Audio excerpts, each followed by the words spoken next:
the idea is to realize now that you and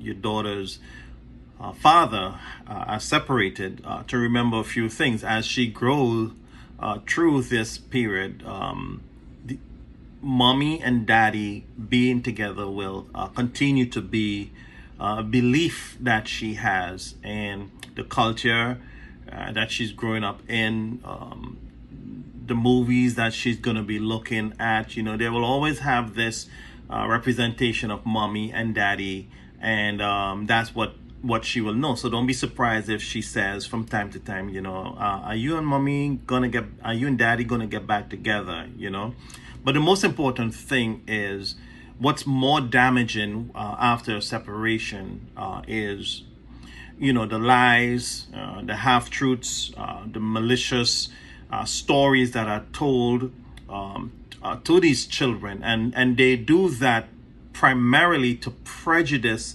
that child's thinking about you.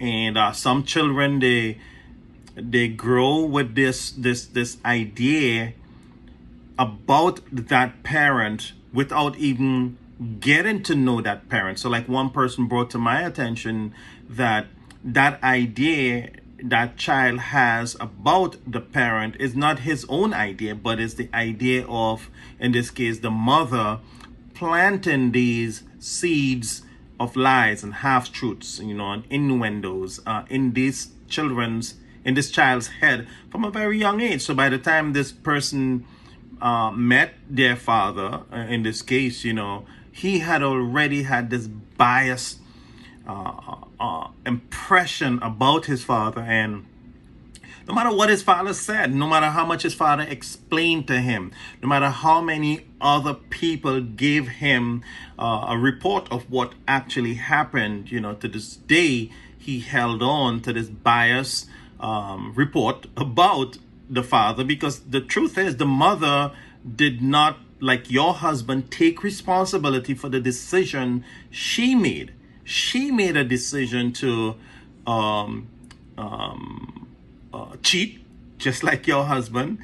She made a decision to cheat. She made a decision to lie. She made a decision to create this malicious narrative about who the father was. And a lot of people were telling her, that's not the man, similar to you. So when they want to go about creating an exit, they try to burn everything down. But what they don't realize, that the resilience that is evident in you kind of remind them of the fallacious beliefs, the mistakes they made, the knowledge of never ever getting to know who you are, and how wrong they are. And it often always backfire.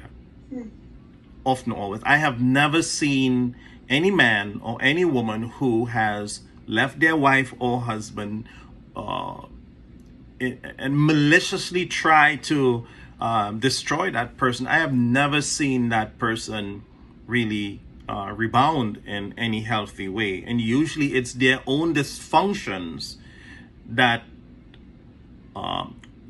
seem to envelope them. When you remove yourself, or when you are removed from their oasis of dysfunction, that dysfunction just seem to follow them around and destroy them. So in a way, you're very fortunate to no longer be a part of that circle. And last but not least, I'll tell you, try to learn from this message. A liar is a liar, a cheat is a cheat, a narcissist is a narcissist.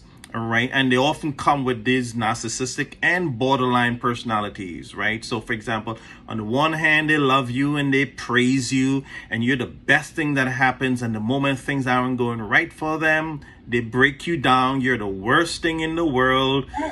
You're the worst father. You're the worst mother, but the idea is to remain believing in who you are. And then they have these narcissistic traits where it has to always be about them. So they would gaslight you.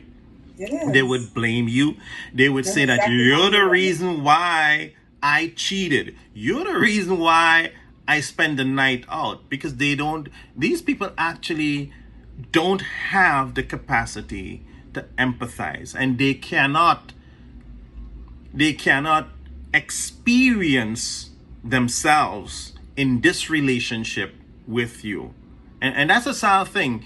And if it doesn't take much, but going forward, just look where that person is coming from. If they grow up in a home where there was tremendous dysfunction, like physical abuse, emotional neglect and abandonment, these are the people that come into your life, and because they're so good at gaslighting and manipulating you, you're gonna end up in a relationship not knowing who you are. So when they leave, I'll tell you this: when they leave you, you will be in a better place.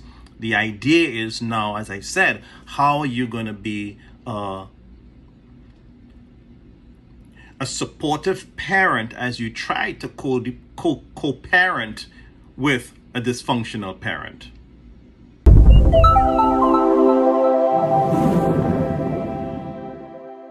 Thank you. Like, subscribe and share these videos so that we can continue to address the disparities in mental health services within the communities we serve.